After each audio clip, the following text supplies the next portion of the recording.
We are coming to you live from our Auckland Park studios. This is Prime News on SABC 3. Here's what's dominating in your leads at this hour. It is important to note that some of these cases were already being investigated by the Political Killings Task Team. 6 SAPS members are being investigated for misconduct after being implicated in wrongdoing through testimonies delivered at the Madlanga Commission of Inquiry. What is the nature of the relationship between Mr. Phahlane and Mr. Madlanga? Acquaintances. Meanwhile, the Madlanga Commission has heard that the former acting National Commissioner Phahlane, who was axed in 2020 over graft allegations, and alleged cartel member Vusmuzi Matlala are acquaintances. Secure speedy access to vaccines directly from suppliers and strengthen coordinated interventions. And the KwaZulu-Natal provincial government is stepping up efforts to contain the spread of the foot and mouth disease.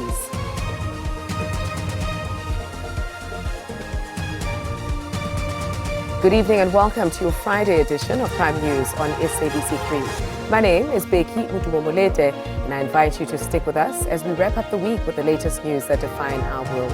Let's take a look at your leads, and here they are.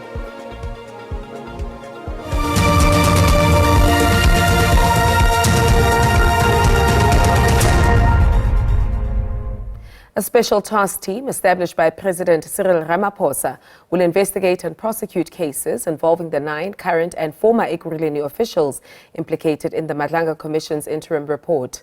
The team, which is expected to report directly to SAPS National Police Commissioner General Fani Masemola, will focus on individuals identified by the Commission with prima facie evidence of wrongdoing.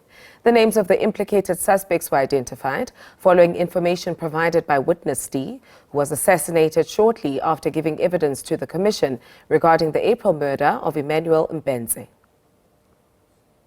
And it's important to mention that SABC had already initiated its own internal departmental investigation in this regard. Of course, the criminal investigation was conducted by the IPID on 2 police officers that are implicated, who were allegedly on the scene of crime when the deceased Mr. Mbenze was murdered and dumped into a dam. Following a directive from the presidency, President Ramaphosa, we have established a team that will investigate those implicated in the Madlanga Commission. It is important to note that some of these cases were already being investigated by the Political Killings Task Team, the Organized Crime and the Serious and Violent Crimes units and teams. Meanwhile, the Madlanga Commission has heard that former acting SAPS National Commissioner Phahlane, who was axed in 2020 over graft allegations, and alleged cartel member Vusmuzi Matlala are acquaintances. The Commission's exercise of combing through WhatsApp exchanges between Matlala and Macheng has revealed that Phahlane would allegedly reach out to Macheng in an effort to arrange meetings with Matlala. The Madlanga Commission has heard that Brigadier Rachel Macheng, who claims to have been in an on and off romantic relationship with alleged cartel member Vusmuzi Matlala, was the buffer between Matlala and former top cop Phahlane, who was sacked from the police service in 2020. What is the nature of the relationship between Mr. Phahlane and Mr. Madlanga? Acquaintances. They are acquaintances. And you know this because? Sometimes when General Phahlane is looking for Mr. Matlala and he can't get through him, he will either call me knowing that I will see Mr. Matlala or I will relay the message. WhatsApp exchanges further revealed that Macheng asked Matlala for medication called Ozempic, valued at 4,500 Rand, which she reduced to a woman asking her partner for something. At least I was doing it the normal way. I did not go for BBL. What is the relevance of that before this commission? Yeah, I'm just explaining because I was told that Ozempic will go hand in hand with BBL. And those that I'm seeing at work who did the BBL, they also use Ozempic. So for me, from my boyfriend, I only asked for Ozempic. As the text reached their end, themes and trends such as Majeng's continued alleged assistance of Madlanga and the subsequent alleged payments to a third party seemingly pointed to further doubts about the romance claims. Mr. Madlanga was to be brought to this commission today or tomorrow or any other day. Would he confirm that he's got an intimate relationship with you? I believe that he will confirm the relationship. The hearings will continue on Monday, the 9th of February 2026 at 9:30 a.m. with a new witness on the stand. Kani Mapanga, SABC News, Pretoria. In more related news, Vusimuzi Cat Matlala's legal team has told the High Court sitting in Johannesburg of its intentions to submit another bail application based on new facts. Matlala and his 4 co-accused appeared in the High Court on charges of attempted murder, conspiracy to commit murder and money laundering, amongst others. Their matter has been postponed to next Thursday for the defense teams to indicate their readiness for pre-trial.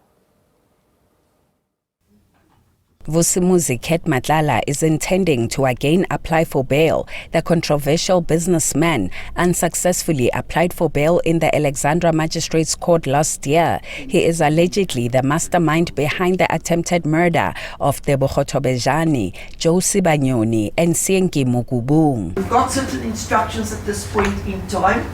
We need to have access to the client, and that obviously means that he's actually to sign certain affidavits.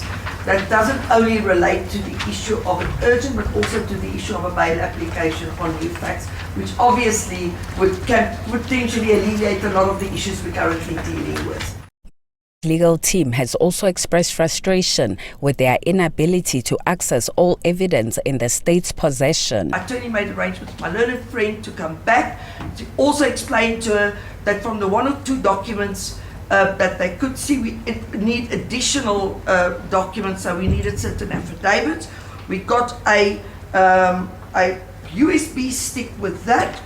Those documents, however, also was not the complete picture. They also want their client to be transferred from Ebongweni Super Maximum Correctional Center to a facility in Gauteng. The court reiterates that the court sympathizes with you and the frustrations and the hurdles you are experiencing in attempting to consult. But having said that,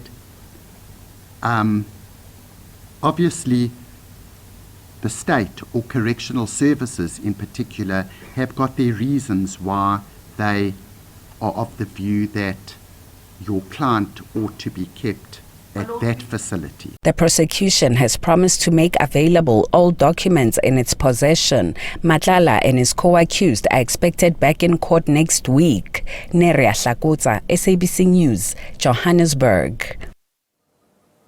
Former National Director of Public Prosecutions, Advocate Shamila Batohi, has been granted permission to appoint legal counsel to represent her at the Nkabinde inquiry. This follows her decision to walk out amid cross-examination in December last year, insisting she would only continue testifying once lawyers were appointed. Meanwhile, former KwaZulu-Natal Director of Public Prosecutions, Advocate Muiboni Nuku, has concluded her cross-examination, accusing Batohi of ignoring critical evidence when she withdrew racketeering charges against former KwaZulu-Natal Hawks head, Major General Johan Boysen, and members of the Cato Manor Police Unit, also known as the Death Squad. He has been granted permission to appoint personal legal counsel to proceed with the testimony at the Nkabinde inquiry, which is probing the fitness of South Gauteng Director of Public Prosecution, Advocate Andrew Chauke, to hold office. Batohi had walked out mid-cross-examination in December, arguing that the legal complexity of the proceedings required her to be represented.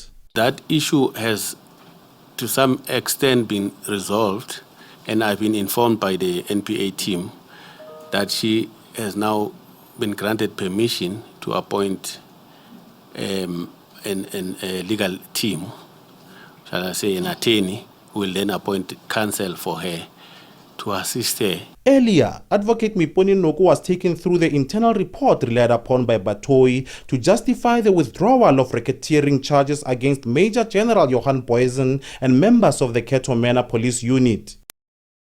He criticized the decision. It means you can commit racketeering for 10 years, as long as you stop before you are charged. It's not racketeering. Then it's not racketeering. That is incorrect. Yeah. But it's also absurd. Do you know that actually this was accepted by the NDPP, Advocate Batoyi? Yes, it's on this basis of this report that she withdrew the racketeering charges. The inquiry resumes on Monday when evidence leaders are expected to apply for a postponement due to the absence of additional witnesses. Offenses Timo, SABC News, Pretoria. When we return, KwaZulu-Natal is stepping up efforts to contain the spread of the foot and mouth disease. We bring you the details after the break.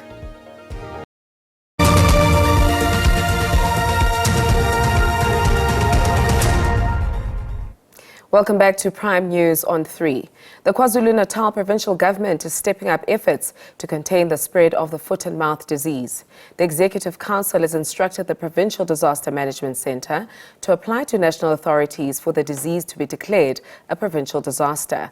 Government says that the declaration will allow for urgent redirection of resources as KwaZulu-Natal remains the epicenter of the outbreak in South Africa.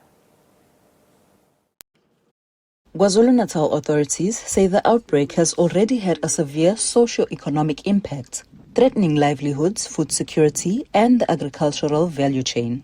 Among the province's estimated 2.4 million cattle, there are currently 207 confirmed outbreaks, with 187 cases still unresolved across all districts. The proposed classification of the state of disaster will provide the province with the necessary framework to reprioritize resources within all organs of state in the province, mobilize national funding, secure speedy access to vaccines directly from suppliers, and strengthen coordinated interventions to reduce the impact of the disease. As part of strengthened containment measures, the provincial government will work closely with all spheres of government to ensure strict compliance with livestock movement regulations. Ntuli says the first doses from a nationally procured 1.5 million vaccine supply are expected to reach the province by next week, or at least the week after. A mass vaccination program will then be rolled out, with the aim of vaccinating the entire provincial herd within the next 6 months. I'm Nkabinde for SABC News in Durban. MKP President Jacob Zuma has announced a new presidential task team to support him in executing his duties in the party. The team, which includes his son, Duduzane, comes amid ongoing leadership changes and concerns about Zuma's family's involvement in the party. To me, that without having a committee that can do things whilst I'm doing other things and be able to reach places that I cannot reach. If, for an example, I'm busy with the leadership, they must be there. They must also see everything going well. Are things happening very well? For an example, people who come to me in Ghana in big numbers. They come to me to talk to me, to ask what is this, what is that. Alone I can't handle that. I need a committee that must be able to deal with that. In matters closer to home, the BMIT Knowledge Group that is advising the Department of Communications and Digital Technologies on the SABC's future funding model has recommended that the SABC needs an overhaul in the policy and regulatory space as the current legal framework from the 1990s governing the public broadcaster is outdated. New funding model is on the horizon for the SABC as private consultants have presented their proposals to Parliament's Oversight Committee on Communications and Digital Technologies. Key amongst the proposal is a review of the regulatory space. To point out that one of our core findings was we looked holistically not only at the funding model but how to unlock revenue and save costs. The broadcaster is urged to leverage funding from the airing of their channels on DSTV, which is estimated at hundreds of millions per year for the past 12 years. And there is also a call for guaranteed funding from the fiscus. A call for a once-off funding for the SABC to fund the digital deficit backlog within the public broadcaster. But the actual proposals for the new future funding model have been kept under wraps. What is coming through from the portfolio committee is that you should look at a hybrid sort of setup for funding of the SABC. I think also the members have raised quite sharply the issue of giving due consideration to issues of affordability and I suppose a level of equity. Ulelani Philip, SABC News, Parliament. The South African president as he delivers the State of the Nation address on Thursday, the 12th of February, 2026. As your public broadcaster, we will be bringing you rolling coverage from morning analysis through to late evening in various indigenous languages.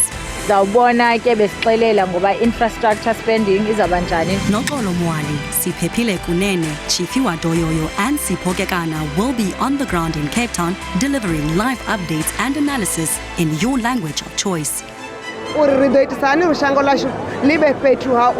trusted anchors will guide the conversations from our Auckland Park studios ngesixhosa, Xitsonga, Tshivenda, Siswati, ngesizulu, kaSesotho, reflecting South Africa's rich linguistic and cultural diversity. Don't miss our special coverage of the State of the Nation address from 9 a.m. to 9 p.m. right here on Lihaye, available on SABC Plus and DTT channel. Lihaye, your language, your voice.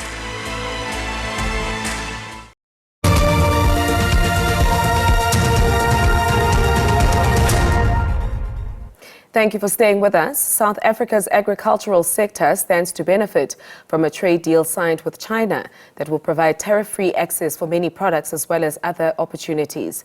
This week, Trade Minister Park Stau signed a framework agreement with his Chinese counterpart in Beijing, where he is leading a delegation to the Joint Economic and Trade Commission meeting.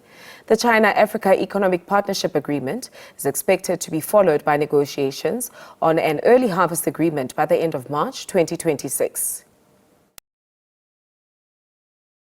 That over the next 2 weeks, our teams would sit down to work on the detail from an implementation point of view, now that we've reached agreement.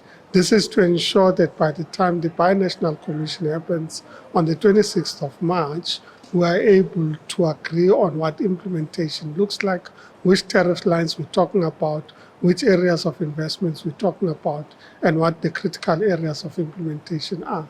I think that it is an exciting moment because the commitment that's made by China is to ensure that we are able to access the Chinese market as Africa. This offer has been extended to the entire continent of Africa, and of course, as a developing country, we've had to enter into detailed negotiations to get to the point of this agreement. It is now time for us to take a look at your latest market snapshot, reflecting the day's trading activity as recorded at 7:30 this evening.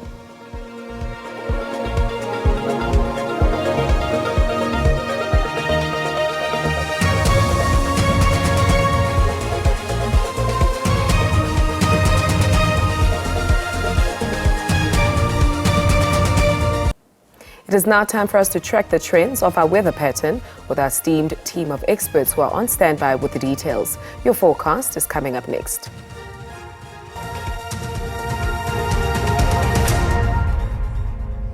Good evening and welcome. Let's take a look at tonight's weather conditions as well as tomorrow. A partly cloudy evening expected across most parts of the country with isolated showers and thunder showers over the Northern Cape into the Free State and in places over the southern parts. Now scattered showers and thunder showers forecast over the northeastern parts of the Eastern Cape into the western parts of KwaZulu-Natal. Tomorrow still expecting those isolated showers and thunder showers and then extending towards the south coast of the Western Cape and into the adjacent interior. It will be scattered in places over the Eastern Cape and over the western parts of KwaZulu-Natal, while no rainfall is forecast over the northeastern provinces. Now, for this evening, South African Weather Service has issued a warning for severe thunderstorms over the northern and northeastern interior of the Eastern Cape and the western parts of KwaZulu-Natal. Tomorrow, that warning still in place, becoming a yellow level 4 over the extreme eastern parts of the Eastern Cape. So those storms possibly resulting in heavy downpours of rain, strong damaging winds, large amounts of small hail or excessive lightning. Now, overnight temperatures seeing Bloemfontein down to 17, Mahikeng and Vryburg at 16, 16 as well in Pretoria, 5 in Johannesburg expecting to start off our morning with 14, peaking at 30. It will be very hot in Appleton with 35. Cape Town, a high of 28. Riversdale, hot conditions with a maximum of 33. On to Sunday, seeing cool conditions over the southern parts of the country, otherwise warm to hot with a broad band of isolated to scattered showers and thunder showers, mainly widespread over the southeastern and eastern parts of the Eastern Cape. That's your weather. Do stay tuned.